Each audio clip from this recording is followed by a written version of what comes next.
Sedaya para alim ulama yang senantiasa kita harapkan doa dan barokahnya, jajaran kepengurusan Nahdlatul Ulama baik dari PC, Ranting, Syuriah, Hafidhiyah, Banser, Ansor, Ibnu PBNU, para turun pemerintah, kepala desa, kepala dusun, sekretaris desa, Pak RT, Pak RW, Pak Mantri, dukun bayine sak bidane, semua hadirin wal hadirat, khususon sahibul hajah Bapak Haji Harjo Prawiro ya. Sayyidina Umar bin Khattab pernah berkata, innallaha katama sittatan fi sittatin. Sesungguhnya Allah merahasiakan 6 hal di dalam 6 hal yang lain. Ana 6 perkara sing dirahasiakno Allah ing dalam 6 perkara liyane. Yang pertama kata maridho fi ta'ah, yang pertama Allah merahasiakan ridhonya di dalam taat. Bapak Ibu, amal kebaikan, amal soleh, keapian itu ada 2. Yang pertama ada keapian, amal kebaikan yang spektakuler, yang besar, seperti sholat jamaah, haji, umroh, membaca Quran, mencari ilmu dan lain sebagainya. Itu amal-amal kebaikan yang kelihatannya agung, kelihatannya besar. Ada kelihatannya amal kebaikan yang kelihatan remeh, ketoke cilik, seperti mengambil batu di tengah jalan, nek ora dijukuk nibakne tiyang, mengambil paku di tengah jalan, kalau nggak diambil nanti nyubles ban. Walaupun kita ahli melakukan ibadah-ibadah yang kelihatannya besar, jangan remehkan ibadah-ibadah yang kelihatannya kecil. Siapa tahu ibadah yang kelihatannya kecil itu justru menyebabkan ridhone Gusti Allah. Bapak Ibu, najan kulon jenengan ahli sholat jamaah, walaupun kita ahli sholat jamaah, tolong kalau bertemu dengan tetangga, tolong usahakan senyum. Nek ketemu tonggone mesem. Siapa tahu kita masuk surga bukan karena puasa kita masuk surga bukan karena sholat kita. Siapa tahu kita masuk surga sebab senyum kita, sebab mesem kita. Tolong mangke mantuk nek ketemu tonggone ndak guyu. Tapi kalau nggak ketemu jangan. Saya pernah membaca satu hikayah di dalam kitab Usfuriyah. Sayyidina Umar bin Khattab, beliau sudah meninggal. Salah satu putra beliau itu bermimpi bertemu dengan beliau Sayyidina Umar bin Khattab. Bertanya, ya Abi, ma fa'alallahu bika. Dalam mimpinya ini anaknya bertanya, ya Abi, ma fa'alallahu bika. Bapak, apa yang diperbuat Allah terhadapmu? Biridahu, aku diridhoi nak. Sebab apa Bapak diridhoi? Apa sebab jihad? Sebab qiyamul lail, salat 5 waktu dan lain sebagainya. Sayyidina Umar bin Khattab menjawab, nak, aku diridhoi Allah sebab aku pernah jalan-jalan fi kakil Madinah, di tritisnya kota Madinah. Tritis itu bahasa Jawa. Opo tritis itu? Bukan teras. Tritis itu dalan cilik ning pinggir rumah. Bukan gang sempit, wis pokoknya tritis ngono wae. Di tritisnya kota Madinah. Di situ Sayyidina Umar bin Khattab bertemu dengan anak kecil yang bermain burung usfur. Burung usfur itu kalau bahasa Lamongan, Bojonegoro, Jawa Timur itu burung emprit. Kalau Bugis apa bahasanya? Burung kecil yang makannya beras itu loh. Yo burung pipit. Burung pipit ini kakinya ditali sama anak kecil ini, kemudian diterbangkan. Ketika sudah terbang tinggi, ditarik, jatuh, diambil, ditarik lagi, jatuh lagi, diterbangkan lagi, seperti itu terus. Melihat itu Sayyidina Umar bin Khattab teringat dawuhnya Rasulullah, irhamu man fil ardi yarhamku man fis sama. Welaso kabeh makhluk ning bumi, maka Allah dan penduduk langit semua akan welas. Nah, dalam khalifah, burung pipitmu tak beline nak. Berapa khalifah? 1 danik. 1 danik karo bahasa sekarang uang yang paling kecil 10.000 lah. Mboten khalifah, saya sudah terlanjur seneng sama burung ini. 2 danik nak 20.000, enggak khalifah. 10 danik nak 100.000, enggak khalifah. Saya kadung seneng. Ya sudah kalau begitu nak tak beli mahal. Berapa khalifah? 1 dirham. 1 dirham itu kalau dirupiahkan senilai 2 gram emas. Jadi kalau kita baca kitab kuning, baca buku, ada kata-kata dirham, itu setiap 1 dirham nilainya 2 gram emas. 1 gram sekarang berapa, Pak? Ketoror atau ngupokno. Wong sak mene kae ndang berapa ngene-ngene tok. Berapa, Bu? 1 gram sekarang berapa? Wah, 1 juta hafal. Makanya kata-kata usaha itu work, belanja itu shop. Makanya laki-laki bagian kerja, work, perempuan bagian shop. Makanya work shop. Akhirnya jadi uang, dibuat acara sama Pak Yai Haji Ali Nur Ali untuk buat acara workshop yang cari uang laki-laki yang menghabiskan perempuan. 1 juta. Kalau 1 gram 1 juta, berarti kalau 2 gram 2 juta. Mboten khalifah, enggak khalifah, saya kadung seneng. 1 dinar nak, 1 dinar itu senilai 4 gram emas. Berarti kalau 1 gram 1 juta, 4 gram 4 juta. Anak kecil ini sudah nggak tahan. Monggo khalifah jenengan tumbas. Monggo khalifah jenengan beli. Uang 1 dinar diterima anak kecil ini, burung pipit diterima oleh Sayyidina Umar bin Khattab, talinya dilepas, kemudian diterbangkan burung ini. Gara-gara aku melepaskan burung pipit inilah, semua amal ibadahku diterima oleh Allah. Salatku diterima, jihadku diterima, puasa, baca Quran, qiyamul semua diterima oleh Allah gara-gara melepaskan burung pipit ini.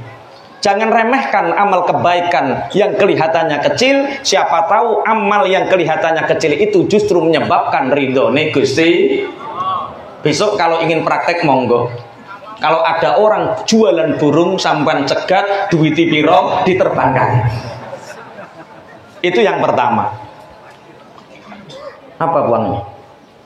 Kopi. Oh, kopi. Saya nggak ngopi. Ada jahe. Oh ya, jahe nggak apa-apa. Yang kedua, wakatamal ghadaba fil ma'asi. Yang kedua, Allah merahasiakan murkanya di dalam maksiat. Bapak Ibu, sama dengan amal soleh, amal kebaikan, dosa juga ada 2. Ada dosa besar, ada dosa kecil. Apa bedanya dosa besar dengan dosa kecil? Ibnu Abbas pernah ditanya, ya Abdullah bin Abbas, apa yang disebut dengan dosa besar? Beliau menjawab, dosa besar itu semua dosa yang disebutkan oleh Al-Quran itu dosa besar. Saking pentingnya dosa ini disebutkan oleh Allah langsung, difirmankan oleh Allah langsung. Makanya dosa apapun yang disebutkan Al-Quran itu dosa besar. Syirik, zina, mudhaminul khamri, minum minuman keras, ukukul walidain, durhaka kepada orang tua, riba dan lain-lain, itu dosa besar. Ada dosa kecil. Dosa kecil itu apa? Dosa yang tidak disebutkan oleh Al-Quran, tidak dijelaskan oleh Al-Quran, itu dosa kecil. Contohnya apa, Bu? Dosa kecil. Loh, orang sini nggak pernah melakukan dosa toh? Nyontokno dosa kecil kok mboten saged. Napa, Pak? Hah? Rasan-rasan. Itu dosa besar, Pak. Ada ayatnya, wala yaktab ba'dukum ba'dha. Ayuhibbu ahadukum ayyakula lahma akhihi maitan fakarihtumu. Kamu jangan sekali-kali menggunjing di antara kalian. Siapa tahu orang yang kamu gunjing itu, apakah kamu mau memakan darah busuk, daging busuk saudaramu sendiri? Dosa besar disebutkan dalam Al-Quran. Apa? Contoh dosa kecil. Mateni semut. Iku senengane mateni semut. Pemburu berdarah dingin. Senengane golek semut geni. Semut geni itu kalau Lamongan semut yang warnanya merah. Kalau bahasa Bojonegoro namanya semut londo. Semut Belanda. Karena gigitnya itu panas, sakit, makanya jenenge semut geni. Itu sampai bunuh nggak dosa. Tapi kalau bunuhnya salah, dosa tapi kecil. Misalkan semut geni sampai bakar, krotok. Nah itu dosa tapi kecil. Sing guyang-guyu tahu ngobong ya. Walaupun kita nggak pernah melakukan dosa besar, jangan remehkan dosa-dosa yang kelihatannya kecil. Siapa tahu dosa kecil itu justru menyebabkan murkanya Allah. Yang pertama, yang kedua tak cepet nih. Soalnya yang paling pokok nanti yang keempat, yang berkaitan dengan syukur, yang berkaitan dengan menumpuk dunia. Ini Pak Harjo ini omai gede-gedenan itu apa wis bangun rumah yang sebenarnya 1,5 meter kali 2 meter. Itu rumah yang sebenarnya. Itu nanti yang keempat Pak Haji. Yang ketiga dulu. 1, jangan remehkan amal yang kelihatannya kecil. 2, jangan remehkan dosa yang kelihatannya kecil. Yang ketiga, wa katama auliya'ahu bainal ibad. Yang ketiga, Allah merahasiakan wali-walinya di antara hamba. Wali, siapakah wali itu? Wali itu kekasihnya Allah. Jangan meremehkan siapapun di antara kita. Siapa tahu orang yang kita remehkan itu walinya Allah. Bapak Ibu, setiap kampung itu ada walinya. Karanganyar ada walinya, ada Pak. Siapa? Dirahasiakan Allah. Setiap kabupaten, Tarakan, kota Tarakan ada wali, ada. Siapa? Dirahasiakan Allah. Kenapa wali itu dirahasiakan? Agar kita tidak saling meremehkan sesama manusia. Setiap majelis zikir, majelis taklim seperti ini, di sini ini ada walinya, Pak. Siapa? Yang pegang mik durung karuan, Pak. Yang duduk dimuliakan ini penggede-penggedenya NU belum karuan, belum tentu. Ini walinya Banser, kita nggak tahu yang berdiri di sini. Oh, ini Pagar Nusa. Yang sini Banser. Jangan remehkan yang berdiri ini. Siapa tahu justru yang berdiri ini lebih wali daripada yang duduk. Siapa tahu yang ngawal ini lebih wali daripada yang dikawal. Kelihatannya Pak, nggak senyum sama sekali kelihatannya. Ini wali juga nggak tahu loh Pak. Saking ikhlasnya. Enggak. Senyum nggak apa-apa Mas. Saya pernah pengajian pangapunten dikawal Pagar Nusa sama Banser, Pagar Nusa sama Banser malam 1 Muharram. Seperti ini, yang satu senyum ini, yang satu nggak senyum, yang nggak senyum jatuh Pak dia. Ternyata karena kelelahan, malam 1 sore melekan, bar mangan gotri lali gedange. Nggak apa-apa. Siapa loh senyum tau. Nggak apa-apa. Jangan remehkan siapapun. Siapa tahu yang kita remehkan itu justru orang yang dicintai Allah. Jangankan wali, nabi saja sampai hari ini masih ada yang hidup. Wakilah ada 2 nabi yang masih hidup, yaitu Nabi Khidir dan Nabi Ilyasa. Tapi yang masyhur Nabi Khidir. Nabi Khidir sampai hari ini masih hidup. Usianya 8.000 sekian tahun hari ini. Saya pernah tahun 92-93 itu dipeseni sama Mbah. Hatoha dalem Mbah. Sok nek gede jong sampai nojo geleman ngeremehke wong. Kalau kamu besar nanti jangan sekali-kali meremehkan orang. Karena apa Mbah? Karena orang yang sombong itu dihinakan oleh Allah melalui nabinya. Sinten Mbah? Nabi Khidir. Jadi Nabi Khidir niku biasanya menghinakan orang-orang yang sombong yang suka meremehkan sesama manusia. Enten santri, ada salah satu santri tanglet, Mbah, seperti saya ini apakah bisa bertemu dengan Nabi Khidir? Jawaban Mbah, bisa nak. Yang penting pikiranmu bersih, hatimu jernih. 2 hal ini antara pikiran dan hati ini selaras, insya Allah kamu bisa bertemu dengan Nabi Khidir. Minta doa tabaruk. Lah pripun Mbah carane? Gimana Mbah caranya? Pergilah ke Pasuruan tahun 92-93. Kabarnya Nabi Khidir sering sowan ke salah satu kiai di Pasuruan. Coba minta petunjuk di sana. Berangkat santri ini ke sana. Mbah Yai, ya nak, apakah betul Nabi Khidir sering ke sini? Nggih, nah insya Allah Nabi Khidir kalau Jumat Wage ke sini. Ini pangapunten yang Bugis nggak ada Wage ya. Ini Jawa ada Jumat Wage. Kalau Bugis Jumat Wage itu apa, Buang? Ya nggak ada. Jadi Jumat ya Jumat, nggak ada Wage Kliwon Legi. Kalau Jawa ada Jumat Wage. Biasanya Nabi Khidir kalau Jumat Wage kesini. Nah, seperti saya ini ingin ketemu Nabi Khidir, Mbah Yai. Saya ingin tabarruk meminta keberkahan doanya. Ya nggak apa-apa kata Mbah Yai. Lah pripun Mbah Yai caranya? Ini besok rak Jumat Wage. Ya. Jadilah penerima tamu di sini. Setiap tamu yang kamu aturi pinara, yang kamu persilahkan masuk, yang kamu jamu, pas nanti ketika pas Nabi Khidir, kamu tak kasih tahu, nak, iki lo Nabi Khidir, mintalah doa. Seweneng, Bapak Ibu, seweneng santri ini. Mulai ba'da subuh pun persiapan di depan pintu kiai. Di situ ada kursi. Ada orang yang hidungnya mancung, wajahnya bersih seperti orang Arab, dicucuk tangani, nek menawa Nabi Khidir. Ada orang yang baunya harum, wajahnya bercahaya karena saking seringnya kena air wudhu. Yang hitam-hitam itu kena tayamum. Yang bersih-bersih itu terkena air wudhu. Ini wudhu atau tayamum ini? Jangan remehkan, wali. Nabi Khidir.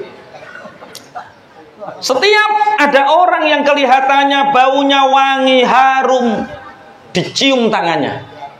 Jam setengah 12 kalau waktu Indonesia Barat, kalau sini jam setengah 1 waktu Indonesia Tengah. Ini waktu Indonesia Barat jam setengah 2 jam setengah 12 di Pasuruan ini ada orang pakai capil lebar.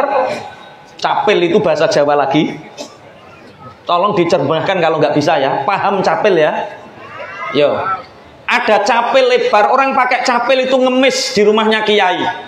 Pangapunten nyuwun saikhlase, nyuwun saikhlase. Minta seikhlasnya. Dikasih sama santri ini. Nak, iya Pak. Mbah Yai wonten dalem, nak, apakah Bapak Kiai ada di rumah? Saya ingin sowan. Pangapunten Pak, mohon dilihat sekarang jam berapa. Ini sudah jam setengah 12 Pak. Sebentar lagi masuk waktu sholat Jumat. Mbah Yai persiapan khutbah, Mbah Yai mau ngimami. Pangapunten kalau ingin sowan nanti habis sholat Jumat mawon. Waduh, kalau saya habis sholat Jumat nggak bisa nak, saya ada urusan penting.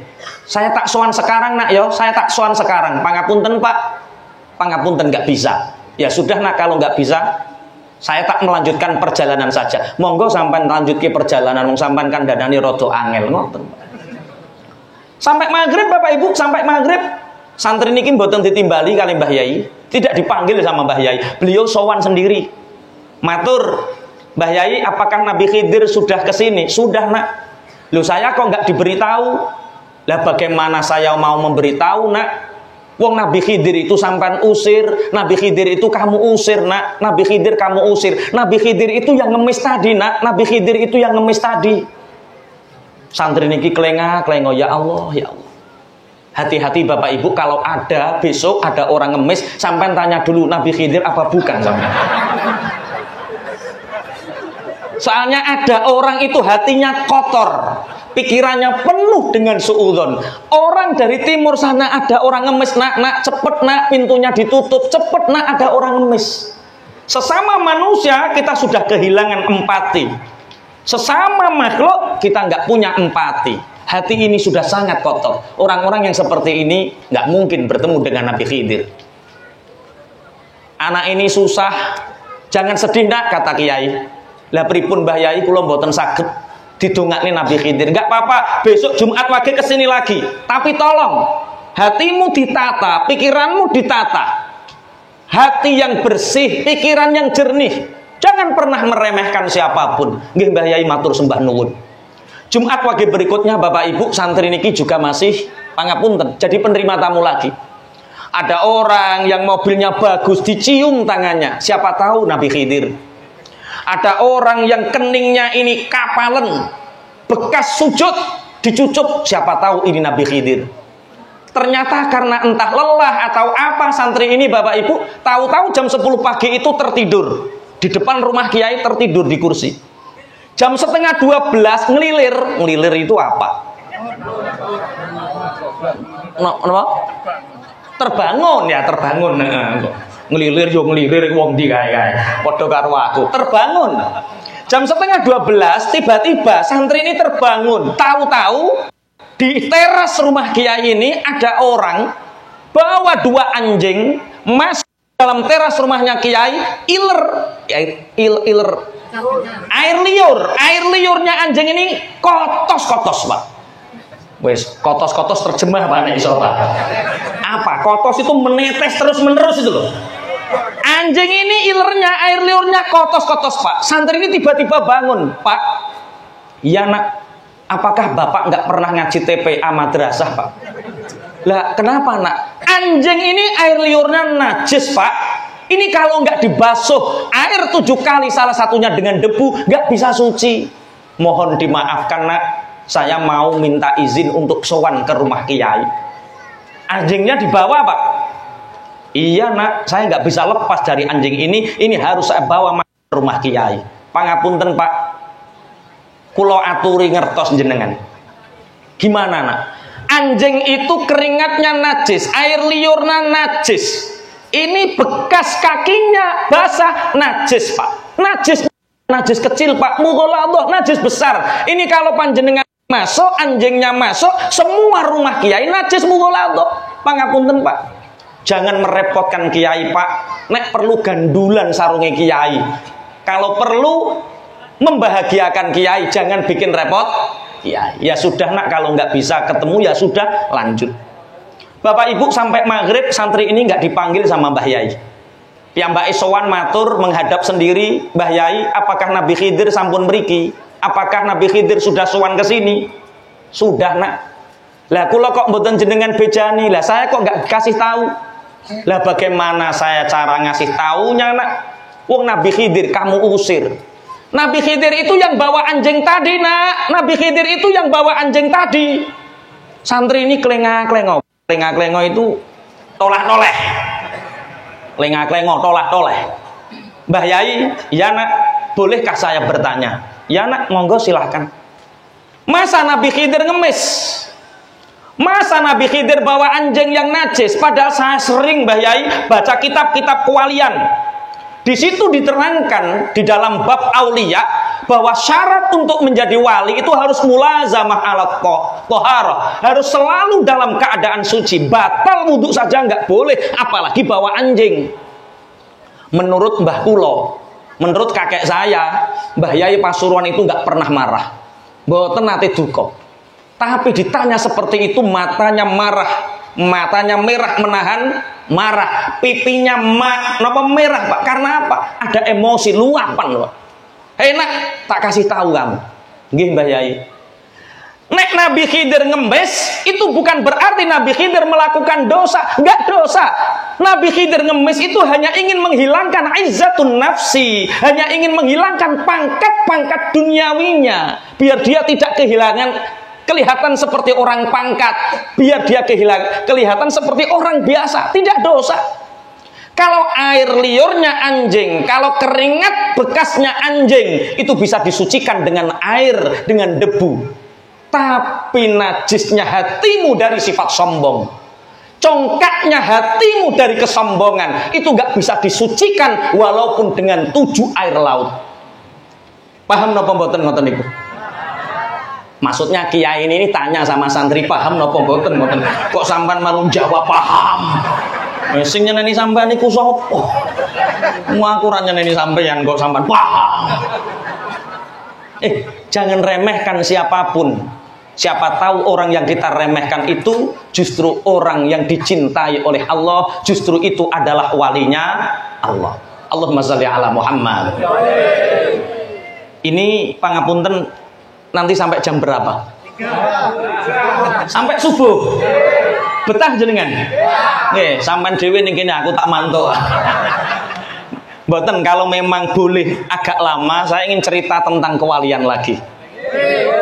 Sultan Murad yang keempat. Sultan Murad yang keempat ini generasi ke-13 dari kekhalifahan Turki Utsmani.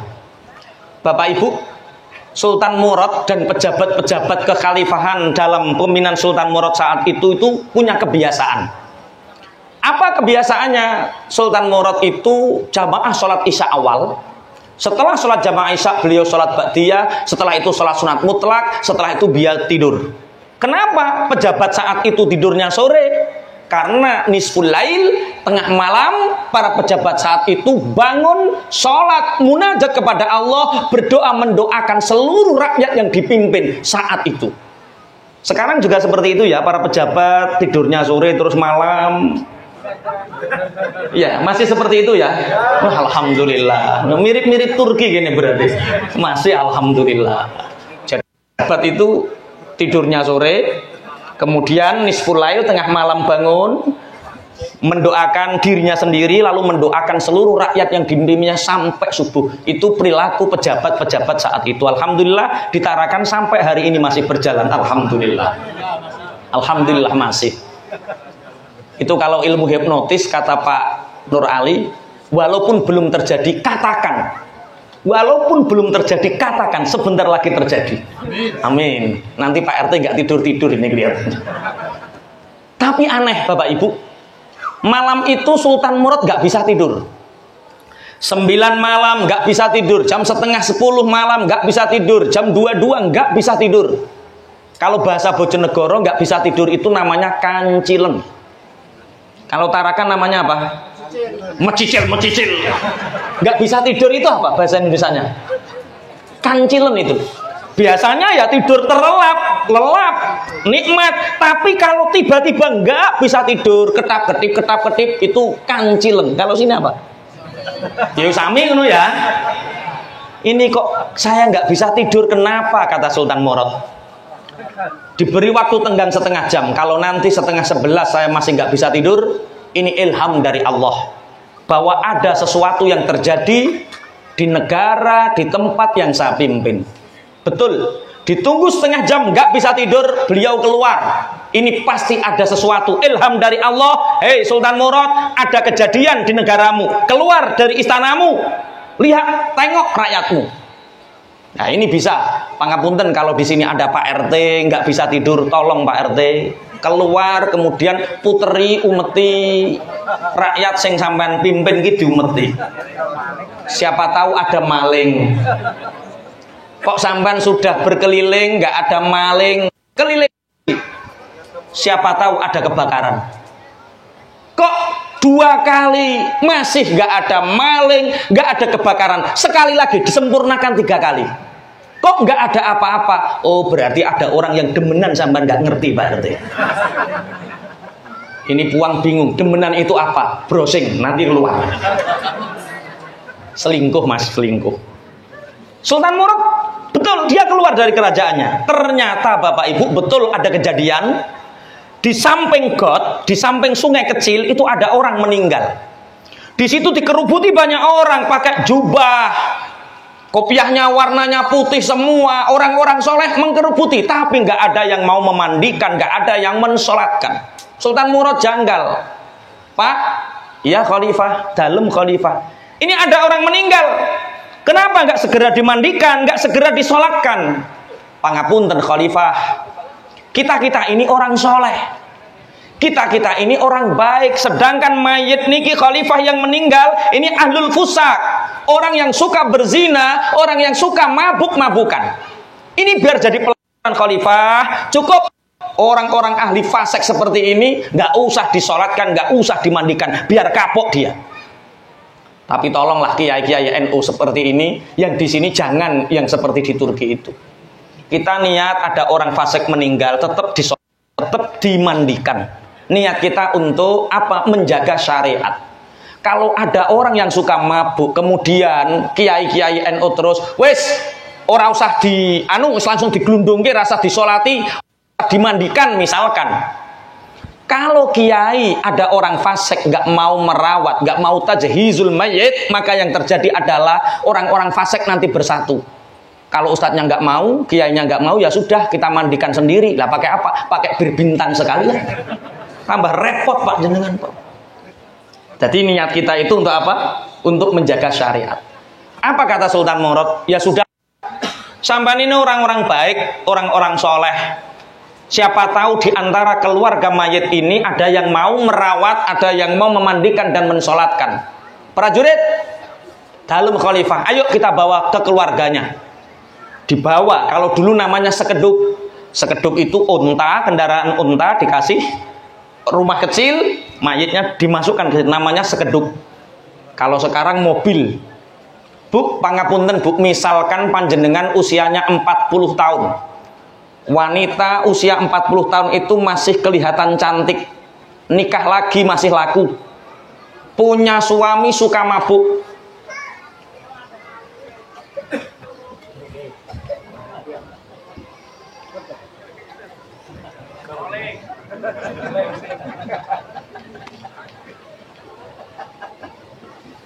Ini sampai berapa jam nanti? Nggak mau rollingan. Sampai selesai. Oke, 3 jam insya Allah. Mikir deh, wah, 3 jam insya Allah. Saking syukur Pak Harjo, jak melek-melekan pisan. Yang penting jangan jatuh. Nek jatuh ngisin-ngisini aku ya. Kaya ora digembleng tenaga dalam wae. Pun tekon ndi nek cerita mau.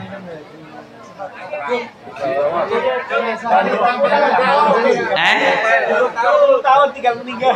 Oh, 40 tahun ditinggal meninggal. Istrinya masih cantik, suaminya nakal, suka mabuk, suka berzina. Tiba-tiba, pangapunten Bu, suami meninggal. Kira-kira istri yang punya suami seperti itu mendadak meninggal, saat meninggal itu istrinya sedih atau bahagia? Modele gile, masa kok ora setia blas, bahagia. Tapi ini aneh.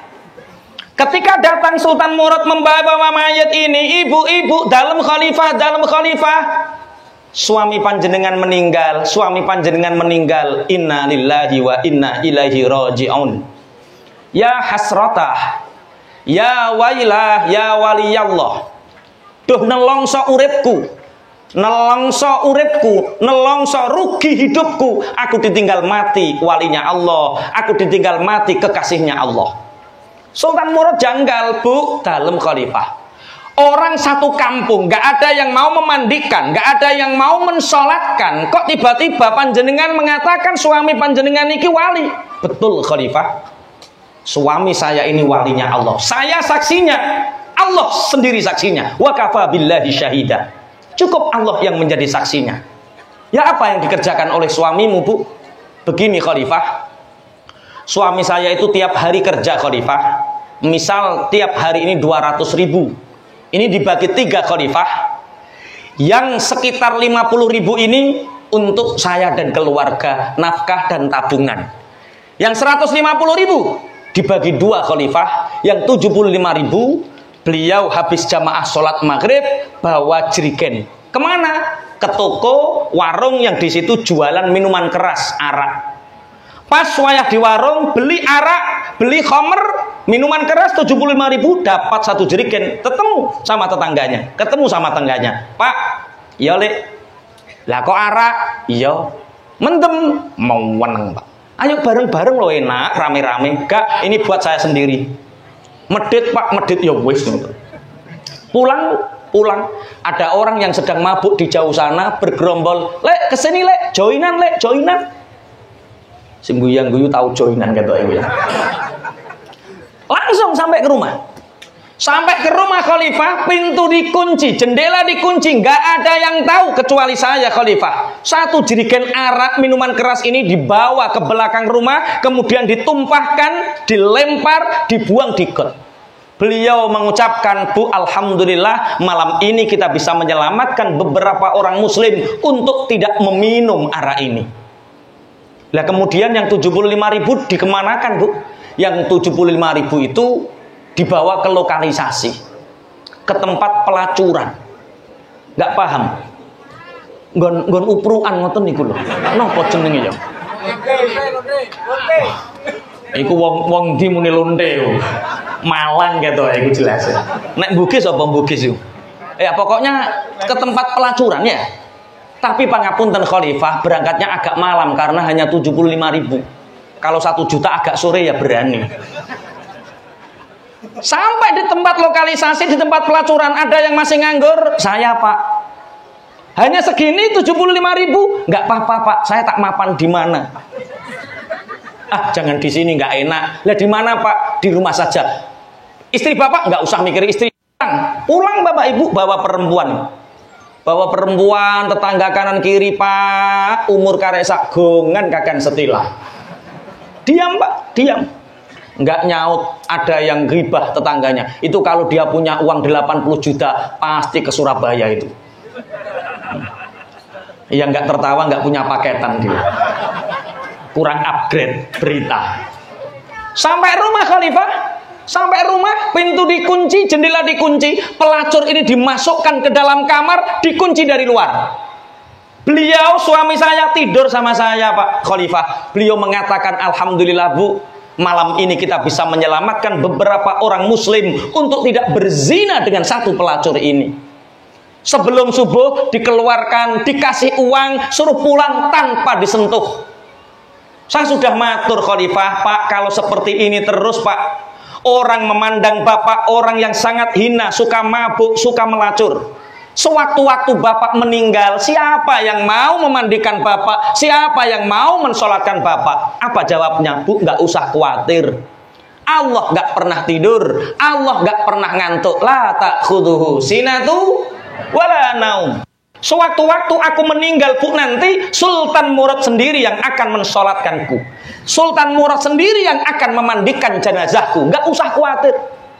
Mendengar ini Sultan Murad niku berapa nangis. Piyambake nulis surat rekomendasi oret-oretan, coretan-coretan. Saat itu menulis semua ASN, PNS, pejabat saat itu, qadhi, amir, hakim, cara teng mriki nggih, tentara, polisi, guru, semua pejabat negara wajib datang untuk mensolatkan jenazah orang ini. Jutaan manusia datang, Pak. Ojo remehke, jangan remehkan siapapun. Siapa tahu orang yang kita remehkan itu justru orang yang menjadi wali Gusti. Tapi tolong tiang Karanganyar ini tolong jangan dipraktekkan. Ini kalau nggak ditahkekkan bahaya. Besok tahu-tahu ada laki-laki yang datang bawa perempuan. Pak, lah kok bawa perempuan? Wali kok. Wali kok. Enggak ngaji itu, enggak ngaji. Tolong jangan dipraktekkan. Wali kok bengok-bengok wali. Wali ku konangane sakwise mati. Wali itu enggak pernah menampakkan dirinya wali. Pun Allahumma sholli ala Muhammad. Satu, jangan remehkan amal walaupun kelihatannya kecil. Jangan remehkan dosa walaupun kelihatannya kecil. Yang ketiga, jangan remehkan siapapun di antara kita. Siapa tahu orang yang kita remehkan itu justru kekasihnya Allah, walinya Allah. Yang keempat, wa katamal mauta fil umri. Yang keempat, Allah merahasiakan kematian pada umur yang keberapa. Bapak Ibu, orang mondok sekolah belum tentu pinter. Orang bekerja belum tentu kaya, tapi orang hidup pasti mati. Kapan kematian kita? Dirahasiakan oleh Allah. Ini nanti pulang ada yang meninggal, kita juga nggak tahu. Karena mati itu semua pantas. Saya pernah mengalami kejadian 5 atau 6 kali pengajian seperti ini, Pak. Pangapunten. Iya. 5-6 kali, Pak. Ya seperti ini. Yang namanya pengajian, ada yang serius, dia ikut serius. Saat tertawa, dia tertawa, tersenyum. Lah, ada yang di depan saya, Pak, persis di depan. Diluk terus. Diluk terus. Yang lain tertawa, dia diluk. Yang lain tegang, dia diluk. Tahu-tahu ambruk, Pak. Dilihat sama Pak Kiai, sama Pak Kapolsek itu, ya Allah, innalillahi wa sampun kapundhut. Hati-hati yang diluk terus itu. Hati-hati. Tak tanya siapa itu, Mbah Mudin katanya. Ini Mbah Mudinnya mana Mbah Mudinnya? Enggak ada. Di sini enggak ada Mudin ya. Enggak ada. Kematian itu enggak peduli umur. Anak kecil pantas. Anak remaja pantas. Rondo pantas. Dudo pantas. Wong sepuh pantas. Semua pantas, Pak. Di mana tempatnya semua pantas. Ada yang seneng ngaji, tiba-tiba saat ngaji mati, Pak. Ada yang seneng itu Mbak Tun. Itu loh seneng nanggap Mbak Tun. Elektron. Apa kalau di sini namanya itu? Ya elektron ya. Saking senengnya joget Pak mati. Ada Pak, di Pati itu ada. Orang seneng mati, Pak. Memang kematian itu nggak peduli sehat, nggak peduli sakit. Ketika Allah sudah mentakdirkan kematiannya, saat itu dia mati. Saya pernah seperti ini. Di desa Margo Agung, Kecamatan Sumberjo, Bojonegoro. Ini cerita nyata. Persis kejadiannya seperti ini. Di sampingnya musola, bukan masjid. Di sampingnya musola. Panggungnya persis kecil seperti ini, Pak. Rodok ngirit sini. Persis. Saat itu ada orang agak sepuh, usianya ya 60 sekian, itu senden itu bersandar di keponakannya. Waktu kiroah bersandar senden, waktu sambutan. Lah pas wayah Pak Kiai Sunan saat itu sambutan, itu ditegur keponakannya, "Mas, nggih Pak Kiai, lah Pak Demu kok senden terus gak sampean gugah, gak engkau bangunkan. Ini Pak baru habis panen Pak Kiai, nanti Tuhan naik, nanti tak bangunkan." Ya nggak apa-apa, sambutan lagi. Tapi kok pucet yo? Ini Pak Kiai Sunan yang sambutan ini habis mimpin tahlil langsung sambutan. Ini mic diletakkan di meja, beliau turun dari panggung, langsung keponakannya kan suruh pindah. Nak, pindah. Pak D-nya masih seperti ini. Disenggol, ambruk Pak. Ditingali, dilihat hidungnya sudah nggak ada nafas. Innalillahi wa inna. Meninggal Pak. Tolong yang senden itu ojo senden. Ono wong wayang ngaji senden meninggal Pak. Nggih. Langsung ini Pak. Bahkan ada orang yang sehat walafiat, orang Lamongan meninggal di Bojonegoro. Ini cerita nyata. Belum tentu orang Lamongan meninggalnya di Lamongan. Bisa jadi orang Lamongan meninggalnya di Kalimantan. Ini orang Lamongan meninggalnya di Bojonegoro saat panen Pak. Karena Lamongan saat itu nggak panen, orang ini punya banyak sapi. Bojonegoro saat itu panen kedua, jadi padi nek cara sing bener iku jenenge damen. Yang untuk makan sapi itu loh. Bahasa Indonesianya apa? Jerami kok damen niku wong ndi iku? Jerami kok damen. Jerami. Orang Lamongan ini ambil jerami di Bojonegoro, ngajak tetangganya, "Pak Lek, iya Mas. Ini saya punya kendaraan Pak Lek, di Bojonegoro banyak jerami. Lah terus, ini kita sudah kehabisan jerami untuk makan sapi ini. Ayo nanti kita separuhan." "Nggak apa-apa Mas, berangkat ke Bojonegoro." Ambil jerami Pak, dia angkat Pak, sampai truknya ini penuh. Setelah penuh ditali, dua orang ini rokokan Pak. Rokokan, wong Lamongan yang senengane rokokan Pak. Rokokan. Bareng rokokan, kata sopirnya ini, "Pak Lek, kok mati urung. Ojo dicepet nih toh. Mati, ojo dicepet nih. Pak Lek, iya Mas. Daripada kita rokokan di bawah ini nanti kelamaan, nanti sampai Lamongan ini malam. Lah, piye toh Mas? Ayo kita naik ke truk, ke kendaraan, kita rokokan sambil jalan, sambil tak pancal." "Ya nggak apa-apa Mas, rokokan." Ngobrol ngalor ngidul, masih saling ngobrol. Sampai di beberapa kecamatan, setiap sopir ini tanya sama kernetnya ini, tetangganya ini, nggak ada jawaban. Kata sopirnya, paling ketiduran ngoten. Sampai di kecamatan Burno, ada jalan baru agak lebar, sepi. Nah, mumpung sepi ini, sopir ini melengak Pak. Melengak itu menoleh. Bareng menoleh, dilihat ternyata rokok itu ngecos tangannya Pak. Membakar tangannya. Lek, rokokmu ngecos tanganmu, Lek, rokokmu." Masya Allah Pak. Rokok durung mati, orangnya sudah mati. Hati-hati yang rokokan. Ada orang waktu rokok mati itu ada Pak. Masih langsung diutus ngene Pak. Itulah kematian. Kematian itu memang datangnya tiba-tiba. Nggak peduli orang sakit, nggak peduli yang sehat. Kalau waktunya mati tetap mati. Kapan? Dirahasiakan oleh Allah. Kenapa kematian kita dirahasiakan oleh Allah? Agar kita ini isti'dad, agar kita ini siap-siap, cawis-cawis menyambut kematian kita dengan amal soleh kita. Bapak Ibu pangapunten, tapi ada satu cerita Israiliyat. Sampean pingin ngerti napa mboten? Kapan sampean mati? Modele wedi ngono sampean modele. Ngeten. Ada satu kisah Israiliyat. Kalau kita berbicara tentang Israiliyat, itu Rasulullah bersikap la tusaddiquhu wa la tukadzibuhu. Kalau kita mendengar cerita Israiliyat, maka jangan kamu dustakan dan jangan kamu benarkan. Kamu dustakan, siapa tahu itu sisa-sisa dari kisah di kitab Taurat. Kamu benarkan, jangan-jangan itu kebohongan yang dibuat oleh Bani Israel. Maka kalau ada cerita Israiliyat seperti ini, jangan kamu benarkan dan jangan kamu salahkan. Lah, gawe apa? Ambil pelajaran saja. Ini ada satu cerita Israiliyat. Sebenarnya saking cintanya Allah sama kita Bapak Ibu, kalau kita mau meninggal, itu kita sudah diberi tanda. Mau tandanya? biar kalian itu siap. Oh, ini wis sampai mati ketok iki. Ini cerita Israel. Nabi Rasul makhluk di dunia ini yang pertama kali punya uban itu uwan rambut putih, itu Nabi Ibrahim alaihissalam. Jadi Nabi Adam nggak punya uban, Nabi Nuh, Idris nggak punya uban. Yang pertama kali punya uban itu Nabi Ibrahim. Pas pertama Nabi Ibrahim ini punya uban 1, 2, beliau munajat sama Allah. Ya Allah, saya ini punya penyakit apa ya Allah sampai rambut saya berwarna putih. Sampai rambut saya ini berwarna putih.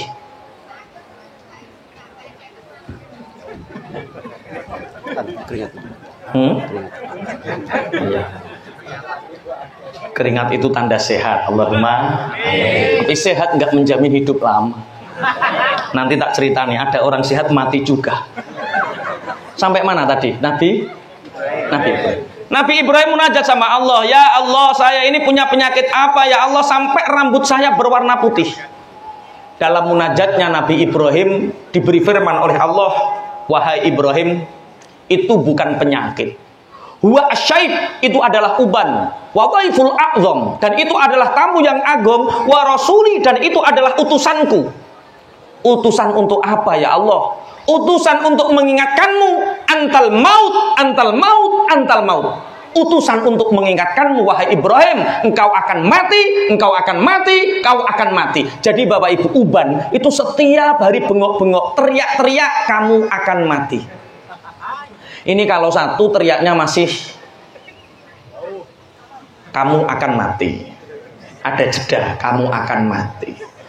Kalau 2 semakin kerap, kamu akan mati. 2.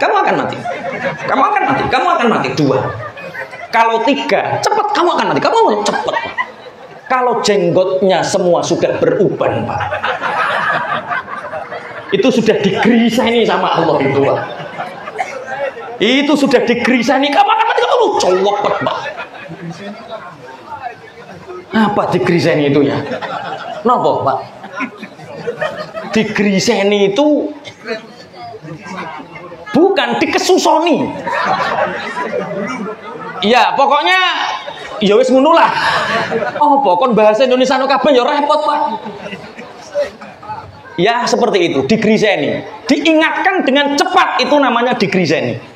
Tolong yang ubannya sudah banyak jangan pulang-pulang dari masjid. Anda sudah diberitahu sama Allah, Anda sudah diingatkan sama Allah, antal maut, kamu akan meninggal sebentar lagi. Tapi pangapunten, dalam Sahih Bukhari Rasulullah bersabda, ini juz 2 Sahih Bukhari, kalau ada orang yang ubannya banyak, bersyukurlah. Karena besok di surga ada orang sahabat di dunia saling bertemu di surga. Yang satunya kaget, gawok, Kak, ya Mas, amal apa Pak yang menyebabkan panjenengan itu banyak zina, banyak perhiasan di dalam tubuhnya? Jadi besok ada orang ketemu temannya di surga, yang satu itu kelihatan tampan, kelihatan gagah, banyak sekali aksesoris, perhiasan-perhiasan di tubuhnya. Ini bukan karena amal, Mas. Lah kenapa Allah memberi perhiasan seperti banyak? Ini gantinya ubanku di dunia. Semakin banyak ubannya di dunia, semakin banyak perhiasannya di surga nanti. Makanya ittifaqul fuqaha, para ulama ahli fikih bersepakat bahwa mencabut uban itu hukumnya makruh. Tolong Bapak Ibu, kalau Anda punya uban, tolong jangan dicabut. Mencabut uban itu hukumnya makruh.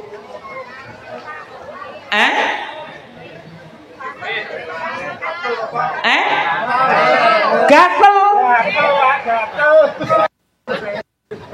Ini kiai ustadz yang ada di kota Tarakan, bersabarlah. Saya pulang dari pondok pesantren Tanggir, Tuban, itu tahun 2007. Langsung dipasrai masjid pondok saat itu. Setiap Jumat pagi baca kitab, setiap malam Selasa yang Anda bisa saksikan live-nya sampai hari ini malam Selasa, itu mulai 2007. Itu berarti berapa tahun? 2007 sampai 2022, berarti berapa tahun ini? 15 tahun menerangkan halal, haram, makruh, mubah, sunnah. 15 tahun nggak pernah ada satupun yang bantah, Pak. Di sini baru sekali, Pak. Jabutwan hukumnya makruh, gatel. Ini kalau kianya nggak sabar, ya Masya Allah. Punya umat kok seperti Bani Israel. Gini, yang ngomong gatel siapa tadi? Gini. Barang kalau penting pasti ada peringatan. Contoh, Pak Presiden Joko Widodo itu orang paling penting sekarang di Indonesia, presiden.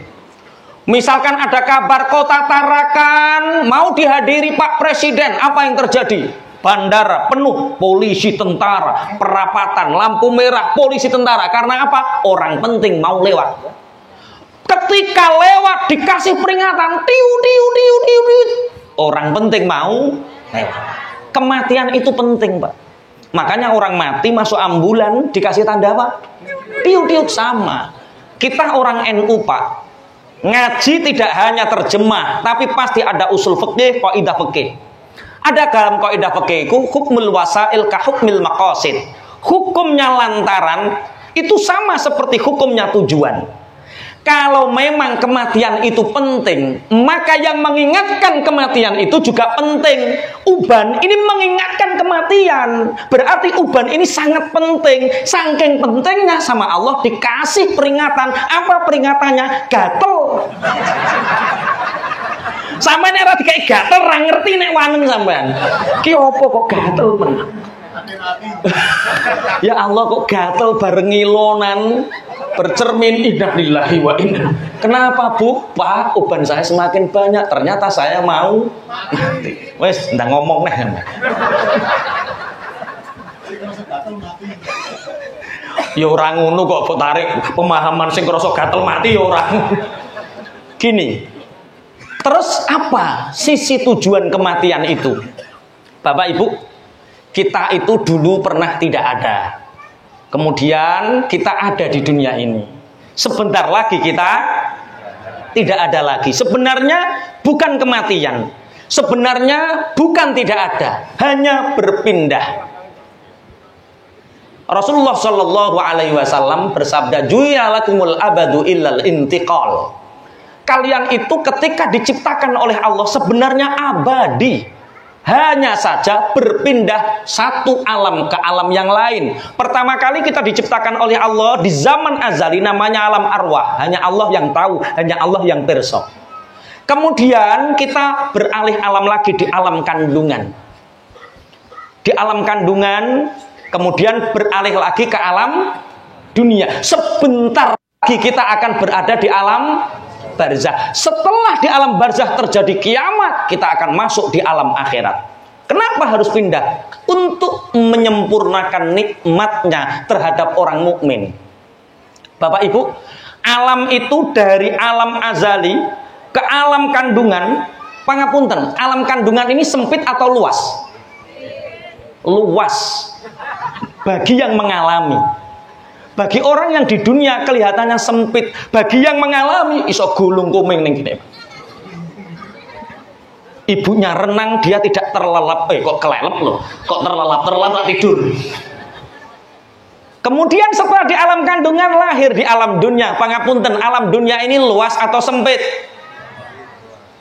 Sempit. Bagi orang yang ada di alam kubur melihat panjenengan itu gawok heran. Kok betah di dunia yang penuh dengan penderitaan. Bojo judes maratuwa cerewet. Tonggo kaya netizen. Senengane menghujat. Ini rumah segini luas. Pekerjaan hanya dodolan mainan. Jangan-jangan tuyul ini. Para netizen yang berbicara. Pangapunten. Dunia ini sempit bagi orang yang ada di alam kubur. Kemudian kita berada di alam kubur. Jadi perbandingan alam kubur, alam dunia dengan alam kandungan, itu alam dunia bagi orang yang ada di alam kubur itu seperti alam kandungan. Jadi jarak apa? Kalau bahasa bisnisnya scale up-nya. Apa scale up basa kene niku? Jadi semakin luas. Alam dunia itu bagi orang ahli kubur seperti alam kandungan sempitnya. Di alam kubur ini luas, Pak. Seperti alam dunia. Pangapunten, di alam kubur itu luas. Kenapa kita harus masuk alam kubur? Rasulullah dawuh, al-mautu jasrun yusilul habib ilal habib. Kematian itu hanya satu jembatan untuk mengantarkan satu kekasih dengan kekasih yang lain.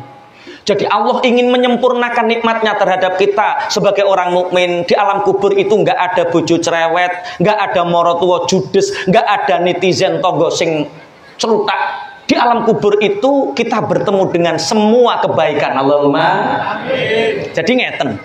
Di dunia ini tempatnya kebaikan, ada baik, ada buruk, itu dunia. Ada bahagia, ada derita, itu dunia.